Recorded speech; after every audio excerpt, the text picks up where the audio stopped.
Welcome to the station, Kentucky's Conservative Outpost, the only program in the state of Kentucky and the city of Louisville that deals with news and events and politics from a conservative perspective. And so we want to thank you for watching. And my co-host today is Jim Waters with the Bluegrass Institute and also Bob Scott. And today we're going to talk about an issue that I think is affecting everyone. It's on everybody's radar right now. And we'll pull this article up real quick online. It's we're filming this in the month of April, actually May 1st, I think. So this end of April, immigration named the top U.S. problem for third straight month, and we of course we know that that's been an issue for the past 7 or 8 years, ever since the Trump campaign, the 2016 really made it a big issue, and it was an issue prior to that, obviously, but it's just a crisis now. We're at a crisis point, and if you've paid attention to the Biden administration and what's happened since he's been in office, we've had at least, I think I've heard figures for anywhere from 6 to 8 million people that have illegally immigrated into America since Biden took office. And you would think, well, what does that number mean? Well, if you look at years prior, to that, like during the Trump administration or even the Obama administration, a good year was maybe in the high 100,000, 600,000, 700,000, or something like that. We're talking 3 or 4 or 5 times that a year since Biden's been in office, and so there's basically been a flood of people that have come into the country, And so now this show focuses on, of course, local politics, state politics. So we want to talk about this issue in relation to how that impacts Louisville and Kentucky. And so let me just share a few ideas, a few thoughts about how this does impact us. And first, let me just state this: we're for curtailing that. It's, generally, I think that we need to curtail illegal immigration, and we need to do everything we can from the federal level and the local level and the state level. But let's talk about some of the issues. And for one, all the major cities in the U.S. are the most impacted by this, because generally immigrants, when they come in, they don't go to some rural area and hang out or find a job or take up. They go to a large city first, because there's generally already a sympathetic population that they can blend into, and they can find work there. And if you've driven around the city of Louisville in the past few years, I'm sure you've noticed, for one, the traffic. The traffic is out of control. All right. Secondly, just look around, and especially in certain parts of town. So go out to Preston Highway, the area. I grew up in the south end, right, south end of Louisville, and Preston Highway looks, certain stretches of it look like you're in Tijuana. I'm not to disparage Tijuana, but it just looks like a different country, And all the signage for all the businesses are in Spanish. Potholes too. And the potholes, exactly right. And the potholes, and just the aesthetics of the businesses sometimes are not as nice as what we're used to seeing. A lot of spray painted signs and just slapdash kind of stuff, and so I mean, whatever. That's the real problem is we have just a huge influx of immigrants into our city, and now what does that mean? Is it necessarily bad to have people from another country in your city? And for you to say something, let me just explain that. And so we're not saying that people that are from other countries or other parts of the world are inherently just bad people and they shouldn't be here, But there's a problem when you have immigration at such high levels, and especially illegal immigration that is somewhat in the shadows, that folks cannot assimilate in a healthy way. When we've had immigration in the past, people would come to the country, they would aspire to be Americans, they would somehow immigrate into the population or assimilate into our culture and become Americans. And when you have such a high number of immigrants coming in, first of all, you could come from Guatemala and live in Louisville, Kentucky, and probably not talk to very many real Americans. You could live amongst other Guatemalans, amongst other Mexicans, other people that speak Spanish, and never have to even learn English. That's a problem. That means that you basically have almost like a colony, almost like colonization going on in an unhealthy way, and so it's not good for the immigrant. It's not good for us, and as Americans. And so that's, and also just the infrastructure, our schools. You go to let's go to Okolona Elementary, and if you just look at the schools, how many kids in that class in that school can actually speak English, and And God bless them. I'm glad they're going to school, and I'm glad we can help them with that. But our tax dollars are paying for this. I guarantee that 90% of their parents there are not legal. Let me just be real blunt about it. They're probably not legal, and we're paying for the children's education. So Americans, we're being asked to deal with this, and we're being asked to pay for it and pay the consequences of this. We're actually getting our wages. Another issue is wages. Our working class in America have not seen raises for the past 40 years. Why is that? It's because of immigration. Let's just face it. You dump a lot of unskilled labor on the labor market, wages aren't going to go up. I can go, and people will turn around and say, Jim and Bob, they'll say, well, they're doing jobs that Americans won't do. Well, no. You need to finish that sentence. They're doing jobs that Americans won't do at the price you're willing to pay the immigrant for, right? So if you're willing to only pay $10 an hour for a roofer, there might be some guy from Oaxaca that's willing to do roofing for $10 an hour. But Americans who would be willing to do roofing at a higher price are getting undercut. And so they don't have a job. So that suddenly their wages get depressed. They have a tough life. And then let's add a bunch of heroin and drugs and fentanyl into the situation. Then you get a lot of despair. People, your native-born working class starts killing themselves off with drug addiction, and no one wants to marry them because they're not having they don't have any money. You can't get a job. And it's just so there's a real price to being paid for this. And where's all this fentanyl coming from? Where's all these drugs coming from? It's coming from the border, across the border. So and if you've paid attention to politics at all in this country, you've heard these arguments. But this affects our community. And no one's talking about it. And as a matter of fact, people in our state are not talking about it. We broached this topic with a state representative, fine man, love the guy. He's a really strong conservative Republican. And his first comment was, well, first of all, we're not a border state. So we're not a border state, so maybe, not much we can do about it. What? I should have just, when I hear that, I should have just jumped across the table and said, what do you mean? Every state's a border state. Louisville's a border state. Drive to Okolona. Go to Fairdale, and just go to any part of town, really. And just, we're a border state. And so yes, there are things that can be done at this local and state level. And anyway, that's my rant on immigration. I wasn't going to interrupt you. Right? No. I can keep going, but I'm going to stop. You said wait. I wasn't going to. I'm going to get some other points, but first of all, I think the quality of immigration is the issue too. True. When our founders intended for people to come here and contribute to America, not be a drain on our resources in our society. So as you were talking, I think that's really kind of what you were talking about too when you talk about what you're seeing in Louisville with, even in the South End and people coming, there's a big difference in people coming across the border to, illegally, not going through the process, not understanding what America's about, not assimilating, not even speaking the language or trying. There's a big difference in that and people coming from, say, Europe or from, even Eastern countries who want to come and better themselves and in the process better our country. Right. That's a big difference than terrorists coming in here or now on the worker issue, that is an issue that can be addressed though. The answer there though is not to open the floodgates and let everybody in. That's not the answer. The answer is to enforce the laws we have and to get back to that place where we have, I would call it quality immigration.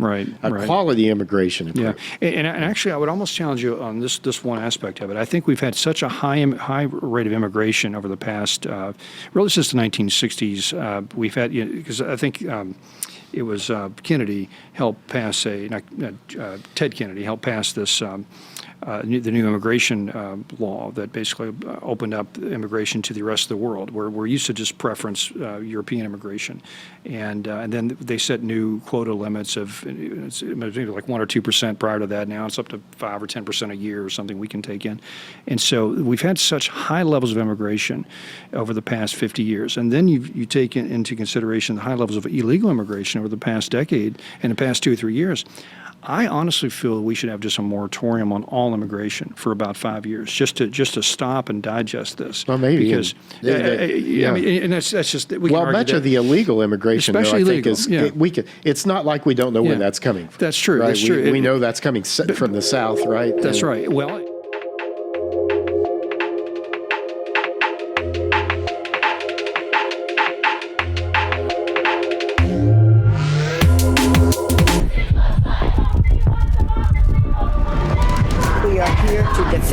democracy. Misinformation poses a threat to our nation's health. Climate change is an emergency. Democratic socialism. Codify women's right to choose. Hell yes, we're going to take your AR-15.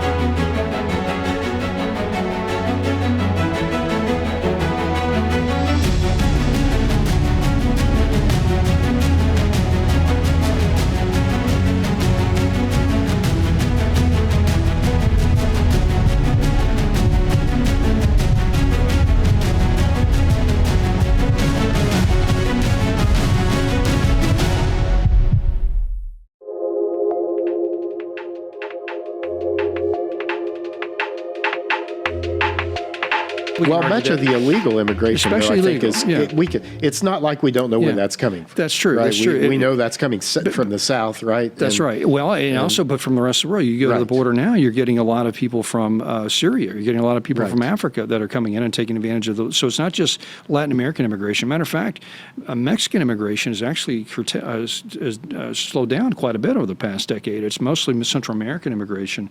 That's what you ever heard of the Darien Gap? The whole there's an area in Panama that people will immigrate from South America, and they take this real treacherous stretch through what they call the Darien Gap, which is basically a stretch of jungle in the mountains that very dangerous, and people have to walk through that by foot. Then they get into the Central American countries and up through Mexico and up to our border, and there's people that will basically fly in from the Middle East or from Asia, from Africa, into places like one of the big countries to do this is Ecuador. They come into Ecuador, and then they get up through the Darien Gap and up to America, but it is just there's documentaries online about this, and people actually they take the trail and interview people as they go, and just the tragedy of what we're doing. A lot of these people are fine people. Again, I'm not hating on immigrants and why they're doing it, but I do challenge this. They are doing something illegal. They do know that, and they are breaking our laws when they come in here. So fine, you might be a nice person, you are breaking our law, and so you don't deserve to be here, and so we're gonna have to deal with that. Before somebody says that we're being racist, no, it's the actual legal immigrants here in America who are the strongest supporters of cracking down on illegal immigration. Because they understand the consequences of that. They absolutely do. Yeah. So anyway, I can go on this. But now, in terms of working, though, my question would be how to solve that issue, where there are a lot of jobs in Texas and the South, in particular, that Native Americans haven't necessarily wanted to do, and so I guess the answer there is pay people more, make it more attractive. That's it. Is that? But I've heard where that's been tried, it's not working. So I don't know. Well, what do you? How big of a? I guess my question would be, how big of an issue is that to you guys? How big of? I think we need to first of all just stop the flow of immigration to see if it really is a problem. I don't think we've really have addressed it in certain industries like construction. I don't think construction companies or landscaping companies have had to pay a higher wage. We never tried that experiment and to really play that out. So let's stop immigration. Let's make sure Americans have an opportunity to do this. Maybe we need some jail reform as well. Maybe Can I ask a follow-up on that? Let me make this last one. Maybe all the guys we've locked up for drug offenses over the past 20, 30 years that are rotting away in jail that could probably be fine producers. Maybe we ought to let them out and give them a job. If whatever. But to the point though about workers. So the pushback from more libertarian views is that, well, we're already in a global economy, so this is just part of that. We have to adjust to that rather than as you're saying, shut down the borders, figure out what's working, and the consequences of that may be, I don't know what the consequences of that would be. Yeah, I still think America has such natural advantages to its economy, to its geography, to its energy. If we actually have good energy policy where we actually produce our own energy, so we could afford to pay higher wages and still dominate manufacturing and dominate the world economy, just because we're so gifted, we're so blessed with just a wonderful country to begin with. So I don't think that's that's a big enough issue. And I'm sorry, I'm loyal to Americans first. I'm loyal to American workers, and I don't think that we should be employing the rest of the world just because it's America's not a charity. We have self-interest. This is our house. We're going to take care of our own people first, and it's just. And we're not doing that now, and it's really a shame. But economically, I don't want America to fall behind. But I don't think we have to. One of the reasons we haven't is because we've been really good at shedding the lower skilled jobs, sending them overseas. That's right. Yeah. So that other people in other countries then get those jobs, but then they can afford to buy what only we make or what only we produce. So I'm not an expert on the immigration issue. I'm just asking questions about what's.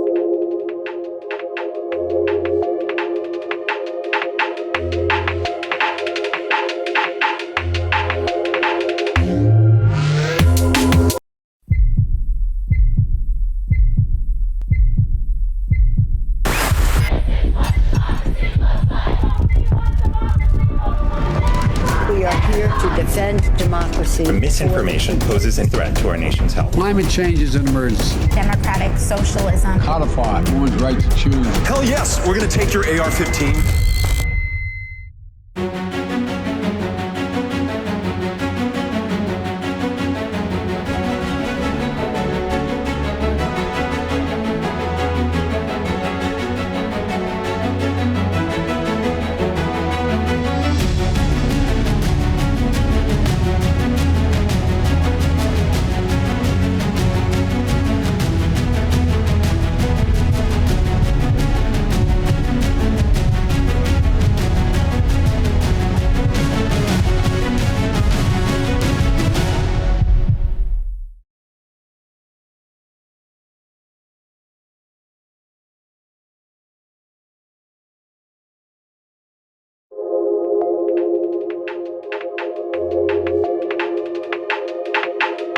I don't know. I think they're different. I think there's some difference there, but I don't know what all the answers are. I think. Well, you talk about housing prices. One reason housing prices are so high right now is because there's such a high demand for housing.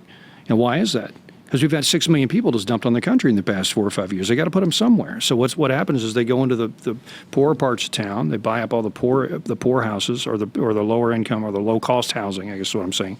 And so then that pushes those folks out to more middle class housing, which then pushes those folks out to more upper scale. So it's a chain reaction. So that's one reason housing is so high right now is because so many people need housing in this country. And so what does that come from? That came from illegal immigration. Yeah, I guess historically, though, we've seen that when government tries to artificially protect Americans' jobs. Or artificially take, I think it's sometimes, and I know you mentioned the free market kind of in a negative, and I get it. A lot of people have that. No, I get it. It's kind of a negative tone. But I'm very free market. But at the same time, I think you have to protect your American. Well, but then that's not first. that's protectionism. No, it's not. To a point. To a point, it is. Yeah. I don't think we should worship the free market as a god. I think so sometimes the free market is not the best solution for a given problem.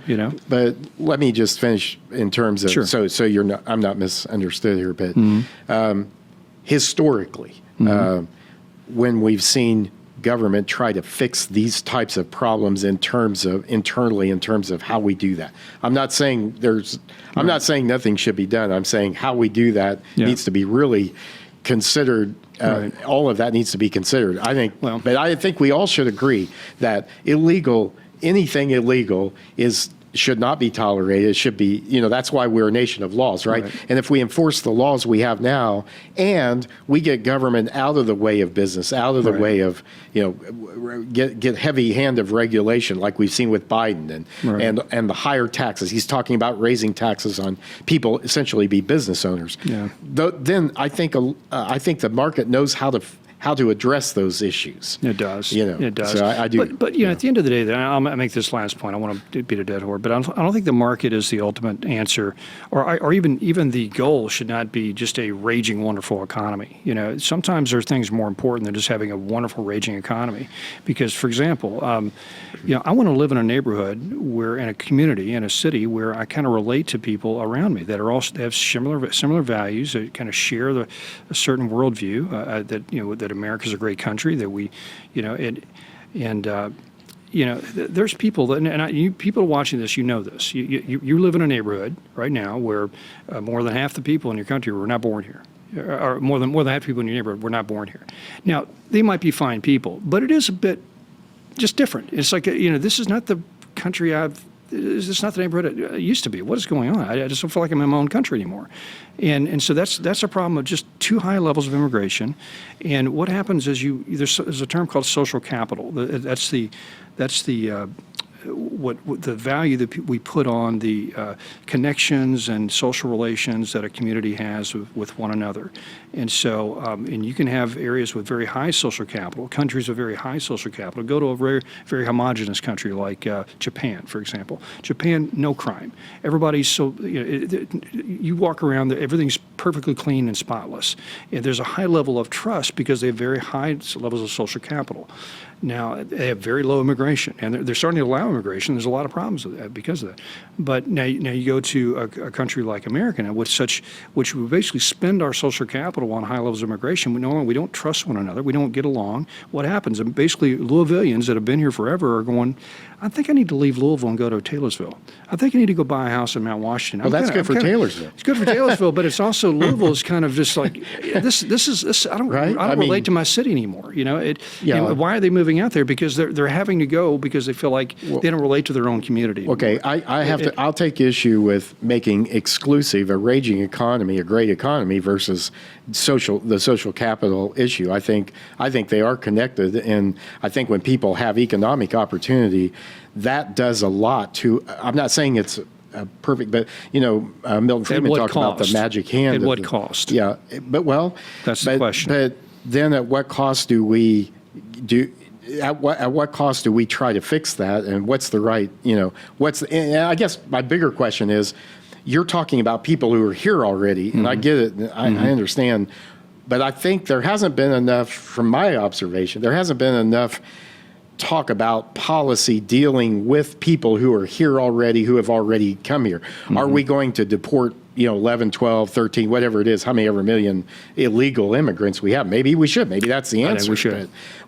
But people who have maybe come here illegally but have gotten a job, have lived by the law, and there's a lot of those people, have started families. Let's have that discussion. Then I think that discussion has to be after we shut the border down, as part of it. After you build the wall and shut the border down, stop immigration. Fair enough. You got to stop the flow first, and then you can refocus on. Okay, now who are you? Why aren't you been doing 15 years? But shutting the border down, Shutting the border down is not going to address what you're talking about here necessarily. That's another issue. It's going to stop the bleeding. It's going to stop the bleeding. Well, I think if you shut the border down. Personally, I don't think that'll ever happen, but I do think it's a great idea because, if you do a general repair, we just had a water leak in my house, and we had to stop the water from flowing before we could go in and effect repairs. Right. And I think that's what you're saying, Tom. That's right, exactly right. And we can shut the border down. We're America. We can do anything we want. We can, we've got a can-do spirit here. We can stop the flow if we really choose to stop the flow. And so we just choose not to for two reasons. You've got those on the right that are benefiting economically, that are content with certain high levels of immigration. And then those on the left that love it because it gives them power. And so you have the elites in this country that are benefiting from it. The average Joe, the average middle class guy, the average lower middle class person, you're getting screwed. You're paying for it. And so there we go. And let's just be real about it. And so, is it possible that where they're getting hit the most is from the social programs that are paying to support free health care, free education? That's one aspect of it. Exactly. I think there's a big difference in that versus someone who's come here and who has become part of the community. I think there's a big difference. I guess I think it's a little Yeah, too. well, I think I it's a guess. little too overboard to say kick everybody out. Yeah. That's my view. I agree. It's perfectly think valid that'll view. work. Perfectly valid view. But I don't disagree with a yeah. lot of things you're saying. I think you're Well, just making a lot of but you points. know who agrees with what I'm saying, and this is kind of funny. Back in the '60s, you had a labor activist in California known as Cesar Chavez. Yeah. And so Cesar Chavez was a Hispanic, and he had a union. It was I think it was a farm workers union, and he basically rallied his union and would go down to the border, and he would basically beat up people. Their union would beat up illegal immigrants coming across the border. Well, that's not the answer. Because I'm not saying we should do that. I'm just saying the reason he did that is because he knew that those illegal immigrants were going to undercut his union workers' wages. So this is a Hispanic guy that so it's not a racial thing. It's just economics. He knew that they were going to get screwed economically. And I mean, sorry for using this language. This just riles me up because I think I'm tired of seeing Louisvillians suffer because of this. We And need reform, no question. We need people live in Kentucky and Louisville. You're suffering, and it's because of this. And our state leaders and our city leaders don't care.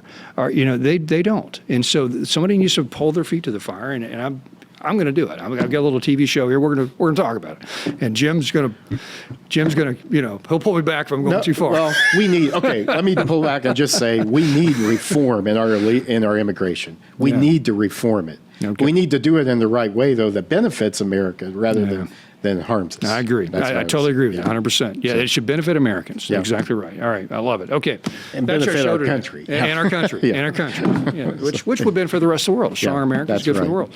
So, okay, that's it for the show. We're out of time. We went over. Bob, thanks for being on the show and being so verbose today. So I'm sorry we didn't let you talk enough. I'm sorry. Okay, well, you're watching the station. It's Tom Fawbush and Jim Waters and Bob Scott, and we'll see you next week.